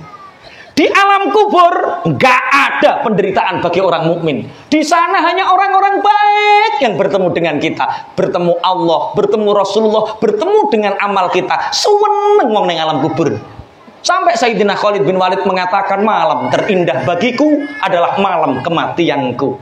Malam pengantin baruku adalah malam di mana aku bertemu dengan Tuhanku. Jadi orang mukmin ketika mati niku suweneng, enak. Para nabi, para wali, para kiai sudah praktek, sudah mengalami di sana itu enak. Sampean mboten kepengin jajal to rong minggu. Kok modele kok ngono sampean? Bapak Ibu pangapunten, dunia ini tempat perantauan kita. Akhirat itu kampung halaman kita. Ada orang aslinya Laren, merantau di Tarakan, terus mendengar kabar, Fulan, saatnya kamu pulang ke Laren. Kira-kira seneng nggak kembali ke kampung halaman? Seneng. Wong balik neng kampung halaman seneng. Hanya 2 orang yang tidak seneng kembali ke kampung halaman. Siapa? 1 orang yang ingin pulang ke kampung halaman tapi tidak punya bekal, tidak punya uang saku. Iku umpama dipeksa pulang Pak ketelarak ceblok kok pesawat. Ketelarak neng segoro Pak. Ketelarak itu apa mbuh golek dhewe. Yang kedua, orang yang tidak ingin pulang ke kampung halaman itu orang yang punya masalah, Pak. Dia merantaunya itu bukan karena apa-apa, karena gondol bojone wong. Kuwi kon mulih emoh, Pak. Orang di dunia ini, orang mukmin mati ku seneng. Tapi ada orang mukmin yang nggak seneng mati. Karena apa? 1 kurang bekal, 2 karena banyak masalah. Hanya 2 orang ini. Kalau nggak punya 2, wah, Masya Allah, seneng, Masya Allah. Sampai orang Jawa itu punya keyakinan, Pak. Kalau kamu sehat walafiat sekalipun, malam hari kamu bermimpi jadi pengantin, maka besok pagi, siang atau sorenya kamu akan meninggal dunia karena mimpi jadi pengantin. Itu keyakinannya orang Jawa. Itu bukti bahwa memang kematian bagi orang mukmin itu seperti pengantin baru, nikmat. Orang mukmin itu meninggal. Kok mau menengki mikir apa sampean? Kok lenger-lenger ngene modelnya? Makanya ada orang yang rugi seneng numpuk omah dunia tapi nggak menumpuk, nggak membangun rumah yang sebenarnya. Rumah yang sebenarnya itu akhirat. Rumah yang kita bangun ini akan kita tinggalkan. Tapi rumah akhirat, harta yang sebenarnya adalah harta yang kita berikan kepada Allah Subhanahu wa Ta'ala. Tapi nggak apa-apa, Mbak Pak Kaji Harjo, masjidnya ya apik timbang omahe. Alhamdulillah, kula seneng ngeten iki. Masjidnya luwih apik tinimbang omahe. Umpama omahe ndang luwih apik timbang masjidnya, paling tak umbah-umbah Pak Kaji gitu. Alhamdulillah kok masjidnya wis luwih apik. Bangunan fasilitas umum harus lebih baik daripada bangunan pribadi. Allahumma sholli ala Muhammad. Pun siap nggih? Siap napa? Alhamdulillah, alhamdulillah. Enggak usah khawatir. Di sini semua yang hadir ini orang mukmin nggih. Muslim, maksudnya muslim. Kita punya keyakinan kalau orang mukmin meninggal, kalau orang muslim meninggal, nanti setelah meninggal tempatnya di surga atau di neraka? Surga, yakin nggih? Yakin, man qala la ilaha illallah mukhlishan biha qalbu dakhalal jannah. Siapa yang seumur hidupnya mengucapkan la ilaha illallah Muhammadur Rasulullah, bukan karena paksaan, bukan karena jabatan, bukan karena apapun, dia ikrar kebenaran la ilaha illallah, dakhalal jannah, maka orang itu masuk surga. Allahumma amin. Pertanyaannya satu, mampir dulu apa tidak? Mampir kemana, Pak? Sampai kok pede modelnya? Wong dari awal dijak mlebu swarga kok sampean pengin mampir neraka. Ngeten. Kita yakin orang mukmin tempatnya di surga, yakin. Tapi seandainya ada orang mukmin nanti dia mampir dulu ke neraka. Tapi itu insya Allah mboten kula, jenengan mawon. Nek kula ya kepengin langsung ngono wae. Kalau ada orang mukmin mampir neraka itu bukan karena Allah nggak cinta sama orang mukmin. Itu saking cintanya Allah terhadap orang mukmin, makanya di neraka dulu. Lo katanya di neraka itu disiksa, Pak. Nggih. Masa dicintai kok disiksa? Gini. Misalkan surga, ini kalau bahasanya Pak Nur Ali, Pak Yai Nur Ali bahasanya afirmasikan. Wujudkan dalam bayanganmu. Misal surga itu seperti lemari yang baru, anyir gris. Kira-kira Bapak Ibu yang dimasukkan ke dalam lemari sing anyar gris yang baru ini, baju yang sudah bersih, setrikaan limit, apa kira-kira baju yang kotor? Yang bersih, yang limit, yang kotor diapakan? Dicuci, diucek, diitek-itek, diperes. Sampeyan mau memasukkan baju ke dalam lemari, tapi sayang bajunya kotor, sampean ucek, sampean umbah, sampean bersihkan. Ini karena sampean benci sama baju ini, apa karena cinta? Cinta. Baju ini mau tak masukkan ke lemari, tapi sayang kok kotor. Diucek, diitek-itek, masih banyak kotoran-kotorannya. Dimasukkan ke mesin cuci, diusap ning mesin cuci, dikasih soklin baik clean, masih kurang, diperes, dipeme, dipanaskan, disetrika, habis disetrika, dimasukkan ke dalam. Dan jenengan besok persis seperti itu, persis seperti itu. Wasiqal ladzina taqaw rabbahum ilal jannati zumar. Besok orang-orang yang bertakwa oleh Allah digiring, dimasukkan ke dalam surga rombongan. Kenapa kita harus berjamiah NU? Karena kita ingin punya rombongan yang dipimpin ulama-ulama NU masuk surga bareng-bareng. Ketua Suriahnya di sini siapa? Karanganyar ini ketua rantingnya Suriah siapa? Pak Nur Ali. Nah, benjing Pak Nur Ali ini pangapunten di depan paling sendiri, Pak. Rakyat Karanganyar di belakangnya. Ini kalau beliau masuk surga, jenengan ikut rombongan. Jadi beliau ketua kloter. Contoh yang paling gampang itu masjid. Ini masjid apa namanya? Darul Iman. Darul Hikmah. Rumahnya kebijaksanaan. Ini yang imami siapa? Siapa namanya? Kiai Said. Kiai Said itu besok di mahsyar itu bawa liwak, bawa bendera warna hitam, ada tulisannya Darul Hikmah di depan beliau. Iya melok lah, melok tak melok. Beliau di depan Darul Hikmah, yang makmum sholat 5 waktu jamaah di belakangnya, yang ikut tahlil di belakangnya, yang ikut marhabanan ngaji sama beliau di belakangnya. Pak Yai Said ini diperiksa sama malaikat, periksa, plek masuk surga, Allahumma. Yang jamaah sama beliau semua masuk surga, Allahumma. Ada orang Karanganyar ini bengok-bengok, teriak-teriak, Pak Yai Said, Pak Yai Said, saya ikut. Pak Yai Said, saya ikut. Sama malaikat dilempar. Wong gak pernah ke masjid kok ikut-ikut. Bisa. Zumaro itu rombongan. Tapi insya Allah kita semua insya Allah masuk surga. Allahumma amin. Semoga dimudahkan oleh Allah. Allahumma amin. Gampang kok, yang penting Islam. Apalagi yang paling cepat masuk surga itu orang-orang fakir, itu cepat masuk surga. Orang miskin itu cepat masuk surga. Karena hisabnya nggak ada. Jadi besok yang paling masuk surga paling cepat itu orang-orang melarat, miskin, fakir yang nggak punya harta. Karena orang fakir, orang miskin itu besok kalau di dunia ini seperti orang nggak punya uang masuk Indomaret, Pak. Lengok. Keluar sudah. Nggak ditanya kasir, nggak ditanya apa, nggak punya uang. Sama orang miskin di dunia nanti besok di akhirat nggak ada pertanyaan. Paling suamimu gajinya berapa? Satu hari 50.000 malaikat. Untuk apa? Makan. Sisanya habis surga. Yang agak lama itu yang punya amanah jabatan, itu agak lama.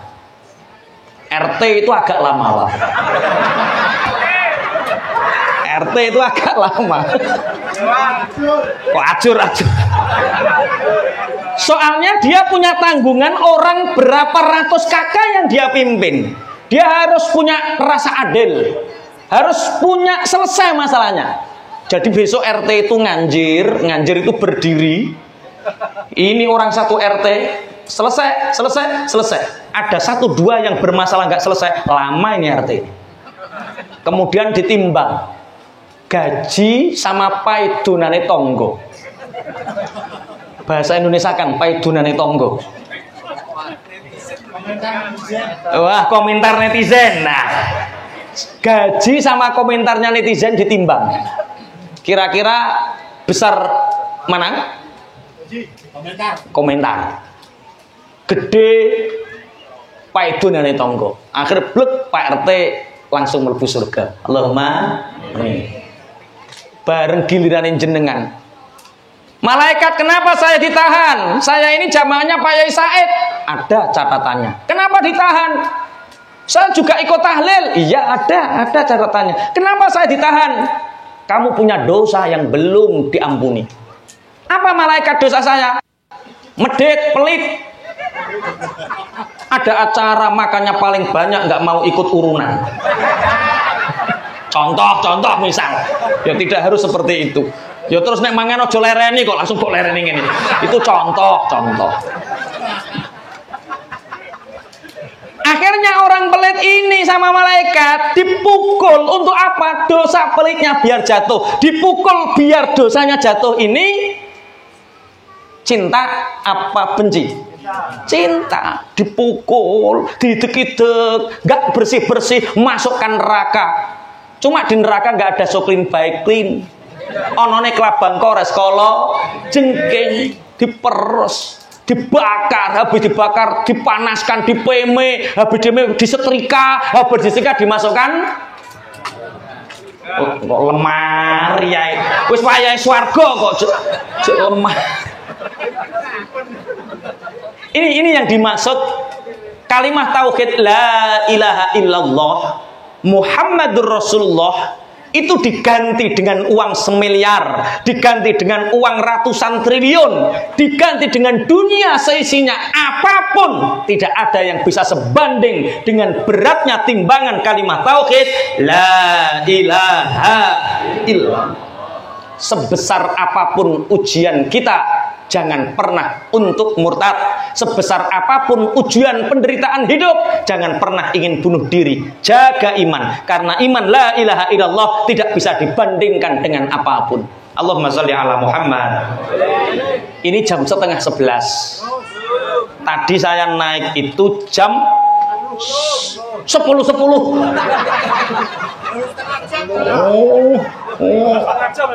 Baru setengah jam. Ini nanti ada hisabnya ya. Orang-orang yang berbohong itu disinggung oleh Allah, am yaqulu naftara. Oh, demi kebaikan. Allahumma sholli ala Muhammad. Dari sini saya yang pesan sama sahabat saya Pak Haji Harjo. Bolehkah seorang muslim kaya? Boleh. Yang nggak boleh itu hubbud dunya. Cinta dunia itu nggak boleh. Bolehkah orang muslim kaya? Harus. Yang nggak boleh itu hubbud dunya. Tapi orang mengira talabul ghina fi kasratil mal. Banyak orang mengira bahwa kaya itu kalau hartanya banyak, rumahnya bagus, jabatannya tinggi itu kaya. Bukan.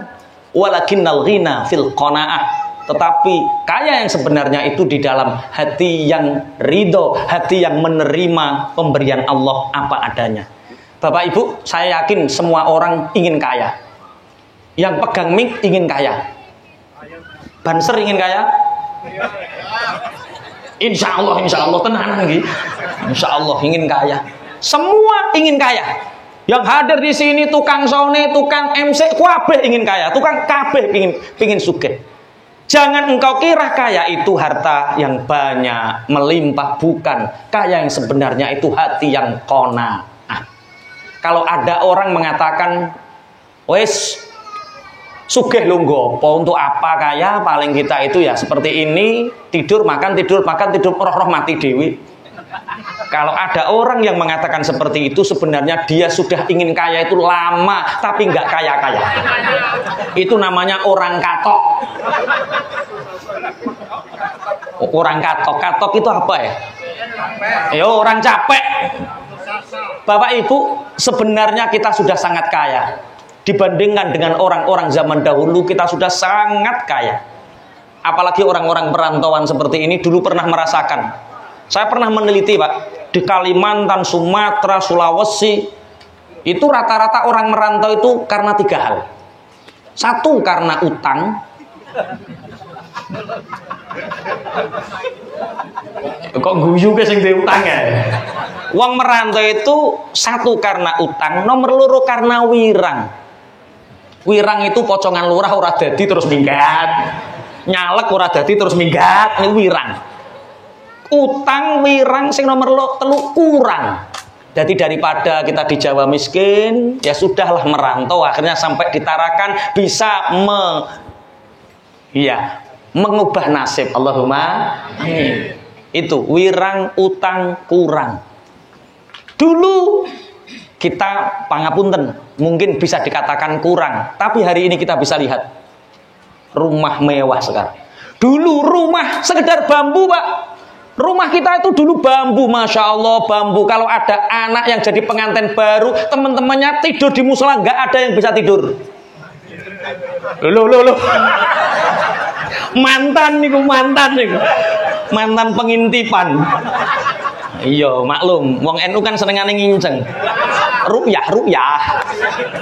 Sumu bi ru'yati wa aftiru li ru'yati. Berpuasalah karena nginceng dan berbuka puasalah karena nginceng. Nah, wong NU senengane ngincengan. Nggih. Dulu Masya Allah. Sekarang rumah kita lihat, kayu sudah tertutup rapat, tembok Masya Allah bagus-bagus. Rumah sekarang nggak ada yang jelek. Itu tanda kita sekarang sudah kaya dibandingkan dengan orang zaman dulu. Rumah jenengan sudah bagus, Bu, sudah bagus rumah jenengan. Cuma kadang jejeran rumah jenengan lebih bagus.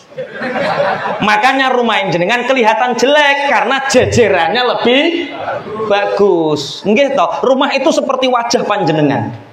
Jenengan itu aslinya cantik, cuma jejerannya lebih cantik. Makanya wajah sampean ketok jelek. Makanya kalau manggok sama manggok yang hati-hati. Kalau sampean salah nempatkan diri, jejeran Anda cantik, air wudhu dak tayamum dewe. Wah, kelihatan, Pak. Dulu saya ingat, betul-betul ingat. Orang kaya kalau ingin ganti baju baru, beli baju baru, itu hanya 1 tahun sekali. Hanya waktu Idul Fitri, itu yang kaya. Yang miskin belum tentu 5 tahun, 6 tahun sekali. Saya tahun 89 itu pernah sama bapak diajak ke pasar. Saat itu saya kelas 3 SD. Ramadan diajak bapak ke pasar, dalam bapak, ini milih baju, ini Pak, oh kecilikan, dipilihkan bapak itu besar segini Pak, apa lagi gegeden, yo gede-gede nggak apa-apa nanti pas nanti, yo pas, 4 tahun pas. Tapi wis amoh, Pak. Itu saya madul itu ngomong sama kakak saya, Mas, iya saya itu dibelikan baju sama bapak tapi kebesaran Mas, luwung le kue ditumbas nih, kamu dibelikan, saya nggak dibelikan. Lah Mas saya kok bajunya kok ganti? Ini nggak ganti bajunya, ganti warnanya di winter. Itu yang guyu tahu winter itu dulu. Sekarang ini kita kurang apa? Coba. Kita kurang apa? Kita ini semua insya Allah sudah makmur, gemah ripah loh jinawi. Kita sekarang sudah kaya. Lihat ibu-ibu seragamnya berapa? PKK seragam, Fatayat, Muslimat, Senam, guru-guru TK seragam semua, Pak. Ibu-ibunya, bapaknya kondangan yaitu, pengajian ya itu, kerja ya itu, rekreasi ya itu. Bahkan kaos yang dipartai setiap 5 tahun sekali, Pak, kaos partai yang dipakai. Enggak, ini bukti bahwa sebenarnya pangapunten, jangan anggap kaya itu kaya harta banyak, kekayaan melimpah. Bukan, kaya yang sebenarnya adalah hati yang qanaah. Janji ati kulon jenengan neriman. Kalau kita punya hati yang qanaah, maka kita tidak akan pernah merasa kekurangan. Pangapunten Bu, jenengan milih ndi Bu? Punya suami, hartanya banyak, kaya raya, hartanya unlimited, tapi dia nggak pernah pulang. 30 tahun pulang sekali. Sama suami penghasilannya ya cukup, pekerjaannya ya cukup, sehat, setiap hari di rumah ya sekedar cukup, mau apa-apa cukup. Kira-kira jenengan seneng suami yang banyak duitnya 30 tahun pulang sekali, atau setiap hari ketemu cukup?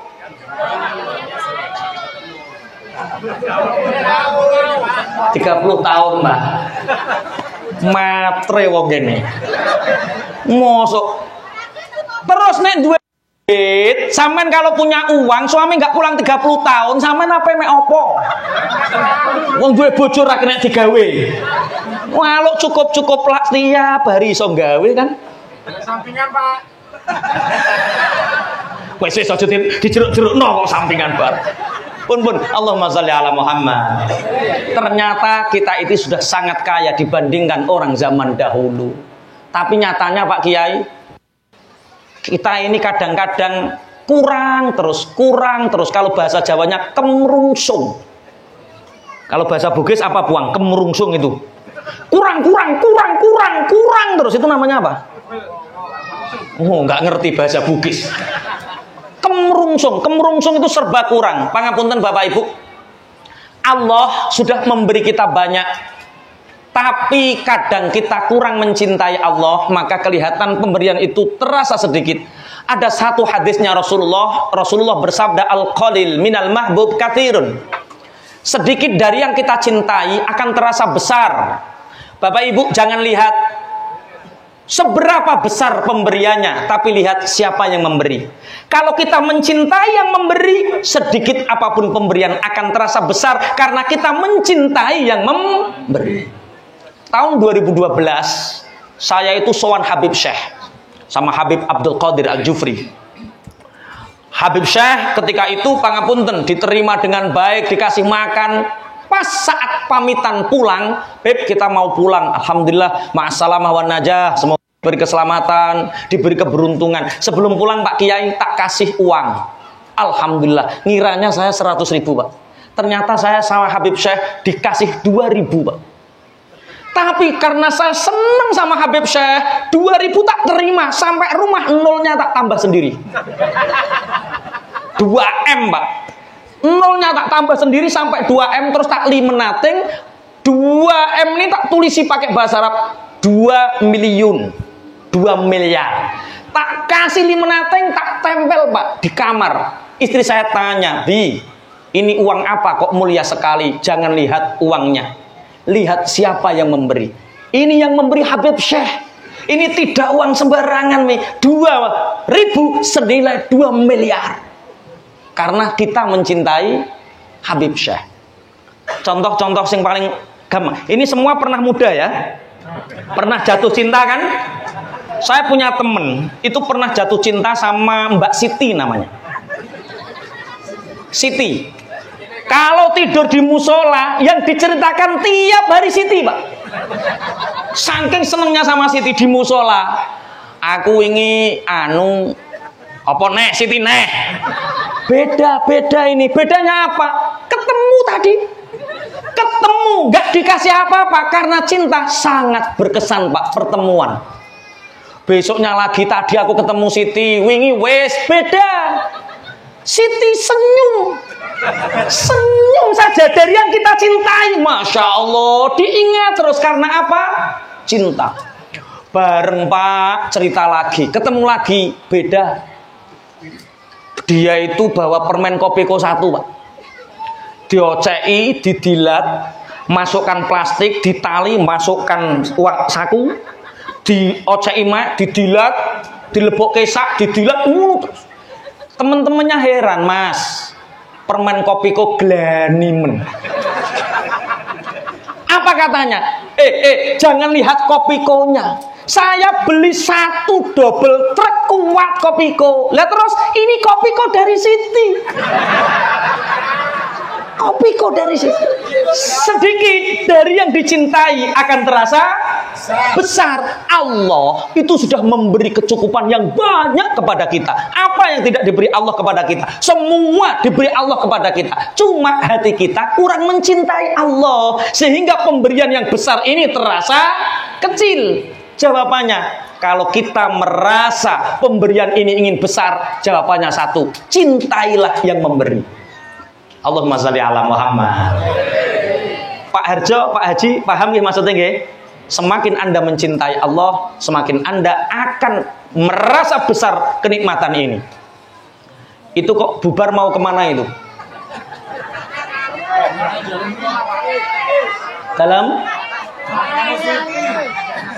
Oh, anaknya nangis. Besok pagi sekolah. Oh, masih usah sekolah. Pengumuman yang ingin sekolah nggak apa-apa, yang anaknya ingin menangis nggak apa-apa, yang mbah-mbahnya kakinya linu nggak apa-apa. Tapi setelah ini ada perjanjian, Pak. Perjanjian, kalau yang tidak saya izinkan pulang sendiri nggak apa-apa. Tapi biasanya, menurut testimoni, itu kalau ada saya ngaji pulang nggak saya izinkan, kok pulang sendiri, biasanya tidur sampai rumah dikeloni gendruwo, Pak. Biasanya seperti itu. Jangan dicoba. Saya hanya memperingatkan. Nanti menunggu doa, kita doa bersama-sama. Allahumma. 1. Jangan remehkan amal yang kelihatannya kecil. 2. Jangan remehkan dosa walaupun kelihatannya kecil. 3. Jangan remehkan siapapun. Siapa tahu orang yang kita remehkan itu adalah walinya Allah. Yang keempat, jangan remehkan umur yang kita jalani hari ini. Siapa tahu umur yang kita jalani hari ini adalah umur terakhir kita, umur di mana kita dipanggil oleh Allah. Yang kelima, wakatama Lailatul Qadari fi syahri Ramadan. Allah merahasiakan malam Lailatul Qadar di bulan Ramadan. Bapak Ibu, insya Allah 69 hari lagi kita akan masuk di bulan Ramadan. Sebentar lagi, 1 minggu ke depan kita sudah masuk di bulan Rajab, bulan yang dimuliakan oleh Allah. Semoga Allah memanjangkan umur kita, memberikan keberkahan bulan Rajab untuk kita, memberikan keberkahan bulan Sya'ban untuk kita, dan kita bisa menjalankan aktivitas ibadah di bulan Ramadan sampai kita mendapatkan malam Lailatul Qadar. Allahumma barik wa katamas salawatil wusta bainas salawat. Yang keenam, Allah mengerjakan sholatil wusta di antara beberapa sholat. Sholatil wusta itu sholat yang paling utama. Allah berfirman, hafidhu ala salawati was salatil wusta wa qumu lillahi qanitin. Sholat wusta itu sholat yang paling utama. Pangapunten Bapak Ibu, zuhur, asar, maghrib, isya, subuh itu sing paling utama yang mana? Jangan katakan subuh saja, nanti kalian ketika zuhur nggak mau sholat, asar nggak mau sholat, subuh toh. Sholat 5 waktu itu semua baik kerjakan. Yang paling wusta, yang paling utama Allah yang memilihkan untuk kita. Lah subuh itu dikatakan yang terbaik karena al-ajru biqadri ta'ab, karena sulitnya menjalankan. Karena sulitnya menjalankan sholat isya, sholatnya menjalankan sholat subuh. 2 sholat ini menjadi sholat yang pahalanya paling besar. Tapi yang paling wusta Allah yang tahu. Cuma menurut Ibnu Hajar al-Asqalani tentang kitab Nasaihul Ibad, beliau berkata, dawuhnya Umar bin Khattab, Sayyidina Umar bin Khattab al-Wusta, ini jangan diartikan makna istilah, tapi artikan makna lughat. Apa arti makna lughat? Sholatil wusta as-sholat lughatan hiya ad-du'a al-wusta bimana al-istijab, doa yang mustajab. Bapak Ibu jangan remehkan tempat di mana kita berdoa. Siapa tahu tempat kita yang kita remehkan itu justru tempat yang mustajab. Di masjid kita berdoa, di musola kita berdoa, di kamar kita berdoa, bahkan di latar kita berdoa. Dimanapun, di sawah berdoalah, di kantor berdoalah. Siapa tahu tempat yang kita remeh justru tempat yang paling mustajab. Allah berfirman, ud'uni astajib lakum, memintalah kepadaku, aku akan mengabulkan. Apa tandanya doa dikabulkan? Imam An-Nawawi berkata bahwa tanda doa dikabulkan yaitu ketika kita dimampukan untuk berdoa. Itu tanda dikabulkan. Ketika Allah memberi kemampuan kita mengangkat tangan, menengadahkan tangan, meminta, itu tanda doa kita dikabulkan oleh Allah. Setiap orang yang dimampukan berdoa, itu tanda doanya diijabah. Allahumma amin. Berdoalah. Tapi kadang Bapak Ibu, ketika kita berdoa, Allah tidak memberi apa yang kita inginkan. Ini bedanya. Ketika kita berdoa, kadang Allah memberi apa yang kita butuhkan, bukan apa yang kita inginkan. Ada satu kisah. Di sini ada guru PAUD pendidikan anak usia dini. Guru TK. Ada ya? Ada guru TK itu sowan. Assalamualaikum Pak Kiai. Waalaikumsalam. Kadingaren Bu Guru kok sowan. Nggih Pak Kiai, sepindah silaturahim Pak Kiai. Yang kedua, kebetulan ini bulan 5, bulan Mei, bulan Juni Pak Kiai. Terus minta ijazah doanya Pak Kiai, biar gaji saya ini naik. Soalnya gaji saya sudah lama nggak naik-naik Pak Kiai. Lah gajinya berapa Bu Guru? 300.000. Ingin naik berapa? Nggak usah banyak-banyak Pak Kiai. 500 atau 600.000 saja. Bu, minta doa Kiai kok hanya 600.000. Lah berapa Pak Kiai? 3 juta sekalian.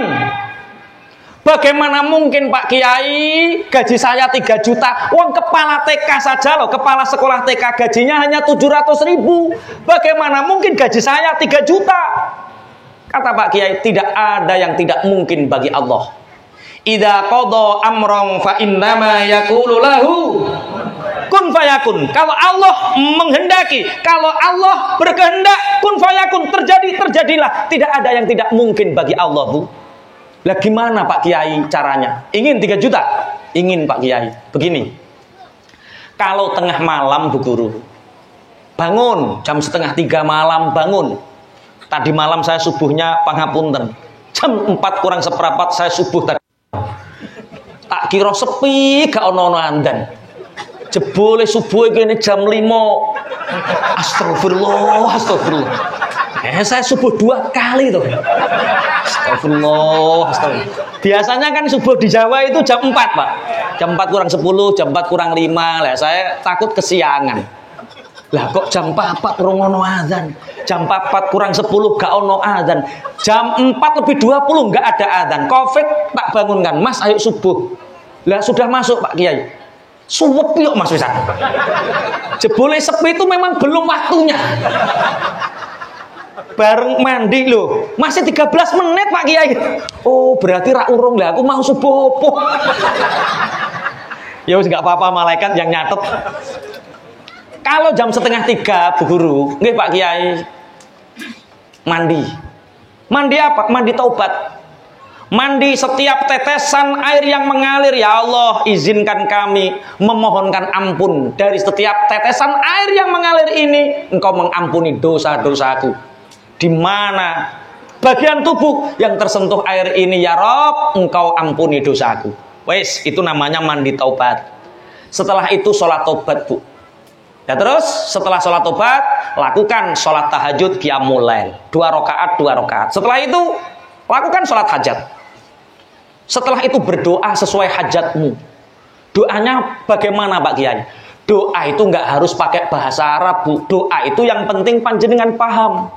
Sholat, assalamualaikum warahmatullah, assalamualaikum warahmatullah. Ya Allah, 3 juta ya Allah, 3 juta. Itu namanya doa to the point.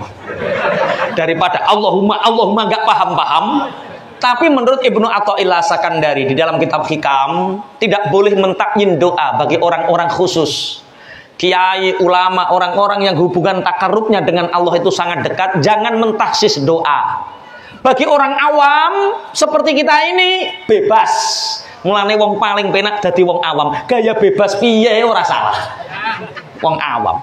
Masih kurang lagi, sholat hajat lagi, salam doa lagi. Ya Allah, 3 juta, ya Allah, 3 juta. 3 juta, ya Allah. Gitu saja Pak Kiai, enggak. Sedekahkan 3 bulan gaji kamu. Kalau gajinya jenengan itu 300.000, maka 300.000 jangan gunakan untuk makan. Sementara ikut orang tua lah, yang 300.000 ini khusus 3 bulan sedekahkan untuk anak yatim. Bulan ini kasihkan sedekah jariah masjid, 3 bulan kasihkan tetangga fakir miskin. Setelah itu insya Allah lihat apa yang terjadi. Nggih Pak Kiai, dijalani Pak.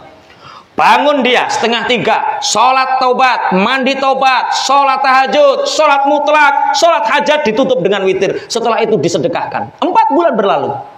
Beliau sowan lagi, assalamualaikum Pak Kiai. Waalaikumsalam. Pripun Bu kabare? Alhamdulillah Pak Kiai, bibarokah di doa Mbak Kiai.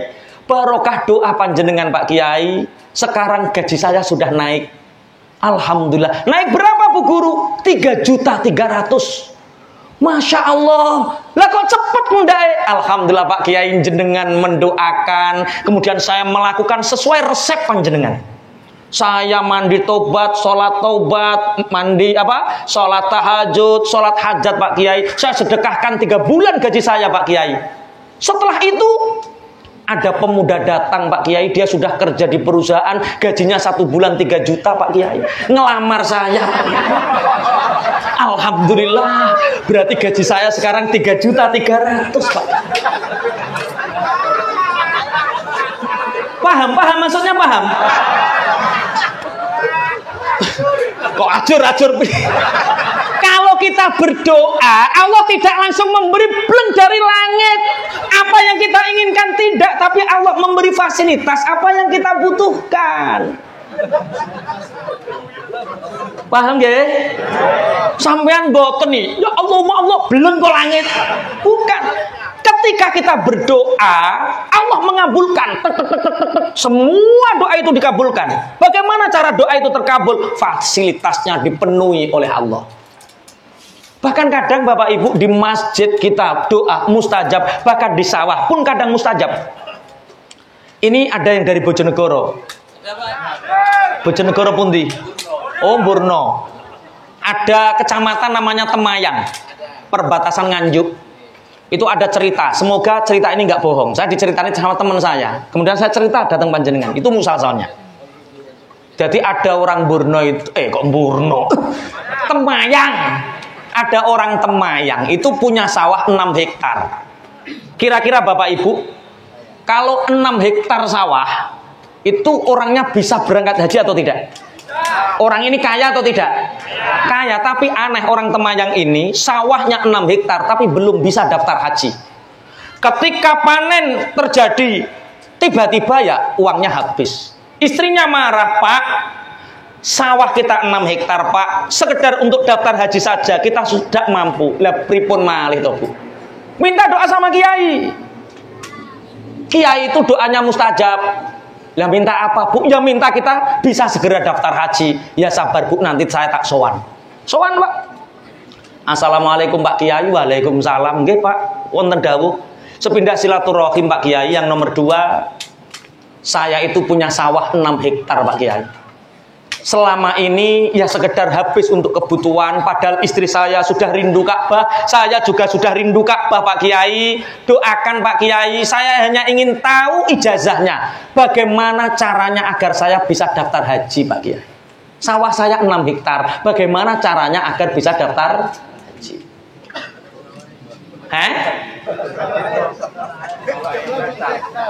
Dijual aja deh Pak. Sing ini didol. Lah nek dodolan jual-jualan ya ora usah takok kiai. Jenengan pun baik ngoten niku. Pun pinter. Ya enggak usah dijual. Gini Pak, bagaimana Pak Kiai? Orang haji itu harus punya himmah yang kuat, harus punya keinginan yang kuat. Lah terus gini saja untuk mempercepat ya Pak Kiai. Nurut sama Kiai. Nggih, saya nurut Pak Kiai. Sawahmu tadi berapa? 6 hektar. Oke. Yang 4 hektar musim kemarau ini kamu tanami apapun nggak apa-apa untuk sekedar hidupmu 3 bulan ke depan. Nggih Pak Kiai. Yang 2 hektar nurut. Nggih Pak Kiai. Tanami tembakau. Tembakau itu yang buat kamu rokok itu. Yang orang-orang mengatakan hukumnya haram. Ya, kalau sampean haram atau makruh? Oh, tapi ojo halalan toiban ya kok. Halalan toiban itu apa cah? Saya mengatakan makruh, enggak haram. Karena ayat yang digunakan tidak sesuai. Ayat yang digunakan untuk mengharamkan rokok itu wala tulqu bi aidikum ila tahlukah. Padahal tadi Pak Kiai Nur Ali mengatakan ilal liqa. Ilal liqa itu sampai bertemu. Jadi al-liqa ai bi makna al-mubasyarah, bertemu. Jadi jangan jatuhkan diri kamu dalam kerusakan. Itu artinya jangan pertemukan dirimu dengan kerusakan. Misal pisau dimasukkan ke tubuh itu merusak. Batu merusak, apapun merusak. Tapi kalau rokok itu sebenarnya tidak mubasyarah, merusaknya tidak secara langsung. Kalau yang merusak secara tidak langsung itu diharamkan, maka akan banyak terjadi keharaman yang lain. Contoh pitik potong. Pitik itu loh. Bukan ayam sayur itu loh, ayam potong. Jeroan itu kan menyebabkan kolesterol, itu ya haram karena lama-lama stroke kamu itu. Mie itu sarimi, mie sedap, Indomie itu haram semua itu kalau dimakan terus-menerus bisa banyak. Jadi ya makruh saja. Tembakau Pak. Kelemahan tembakau itu kalau kena musim hujan. Sekali dia terguyur hujan 2 hari saja mati mbakku. Lah, suatu saat yang 2 hektar itu kamu tanami tembakau. Iya Pak Kiai, tapi kamu harus nadar. Nadar apa Pak Kiai? Penghasilan tembakau 2 hektar ini enggak boleh kamu makan. Harus untuk haji. Siap? Siap Pak Kiai. Kalau dapat 25 juta berangkat 1 orang, 50 juta berangkat 2 orang, kalau 100 juta 4 orang, kalau dapat 300 juta tetangga-tanggamu itu jak haji kabeh. Siap Pak Kiai, siap. Yang penting hasil, ya. Hanya itu Pak Kiai, enggak. Doa. Ad-doa usilahul mukmin. Doa adalah senjatanya orang mukmin, nggih Pak Kiai. Lah terus caranya gimana? Saat kamu nanam, saat kamu ini nanam tembakau, plek kamu berkata dalam hati, ucapkan di lisan kaji. Kaji. Kaji 2 hektar. Siap Pak Kiai. Sampai rumah istrinya marah, 2 hektar Pak, sampai ngomong koja kaji rampungnya kapan? Soal malih Pak Kiai, mohon maaf 2 hektar itu luas. Iya, seandainya saya menggunakan pekerja, biasanya yang nanam 2 hektar itu 8 orang, kemudian 8 orang ini yang ngomong haji boleh Pak Kiai? Boleh, yang penting niatnya kamu. Alhamdulillah, cari 8 orang Pak. Pak, biasanya kerja nanam tembakau itu 1 hari berapa? 70.000 Mas. Kalau besok tak gaji 200 mau? Mau. Tapi saya punya permintaan. Apa? Saya sama istri ingin cepat naik haji sama Pak Kiai. Saat nanam disuruh ngomong kaji. Orang 8 itu guya-guyu Pak. Oke. Besok saat kita nanam kudu bareng. Biar kompak seperti anak-anak sekolah itu. Pojok sana, pojok sini sama Pak, semua kaji. Kaji satu kompang, satu kampung itu heran. Ini ada apa kok sawah rame-rame kaji itu? Semua ke sawah. Ini ada apa kok rame-rame kaji loh? Ini bayarannya larang. Ini mahal, ini gajinya 200. Itu loh yang punya sawah ingin segera naik haji. Akhirnya barokah doa kiai 1 bulan tembakau sudah 1 lutut. Masya Allah, tembakonya kok cepat besar, cepat panen. Alhamdulillah, bolak-balik gak kaya wong sing para kiai. Orang yang dekat dengan kiai didoakan seperti ini, tapi ini nggak boleh dimakan. Ini semua nanti untuk daftar haji. 2 bulan Pak panen pertama. Panen pertama 1 kilo dapat 1.500 kali Pak. Masya Allah, daunnya itu kan mahal. Orang-orang alhamdulillah Pak panen, alhamdulillah ketoke iso kaji iki. Ini semua nggak boleh dimakan, masuk rekening. Habis panen pertama Pak, hujan 5 hari 5 malam. Mbako langsung mati Pak tembakau itu. Orang ini sedih, menghadap ke kiblat, berdoa di tengah sawah. Ya Allah, saya malu ya Allah sama tetangga kanan kiri ya Allah. Semua orang satu kampung tahu bahwa tembakau ini untuk haji lah, sekarang kok mati ya Allah. Ya Allah, min ayyi wajhin ya Allah, dari jalan manapun ya Allah, semoga engkau mengabulkan ya Allah. Haji ya Allah. Ngoten di sawah Pak. Lah tetangganya itu yang di pinggir sawah, tetangga itu orang itu pingsan atau apa, kok ndilu terus digugah. Palik sadar ngene, ganggu ae sampai. Ganggu apa? Aku dongo apa? Haji. Mbakomu mati Pak, matilah Mbak. Pulang Pak dalam keadaan sedih, nestapa pulang, dipabak itu dijemput sama keponakannya naik sepeda motor.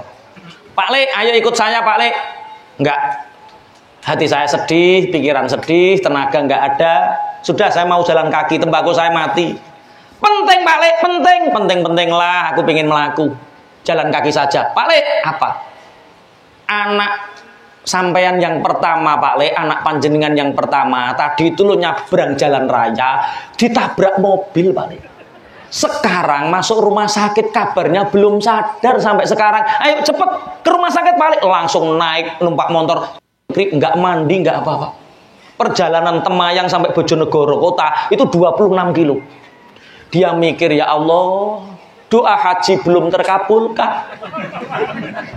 Anak sudah ditabrak mobil, kelihatannya dijual.